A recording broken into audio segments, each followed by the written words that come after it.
Hey guys, Ethan here. We're taking a look at the pool house renovation today. Behind me will be a full kitchen right here, as well as laundry hookups so that they have the ability to do that detached from the home. This was originally just a detached garage, and we have turned it into a livable, usable space. In this room right here will be kind of the main entertainment space. There'll be a TV back there behind the camera. A nook right here to look out over this pond is really a nice view, especially on a non-rainy day. Behind me will be a place for a nice couch, some seating arrangement, possibly a fold-out bed for guests if they need to have them stay over.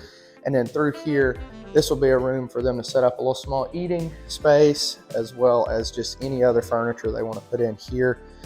In this dark room, bear with us for just a second, and there will be a closet, but through here is going to be a full bathroom with a vanity, storage cabinets, a tub, and a shower in this back corner. So guys, we're looking forward to see what this project looks like in a short amount of time. It's going to be an awesome place and a very cool, usable space for the families. So please like, share, and subscribe.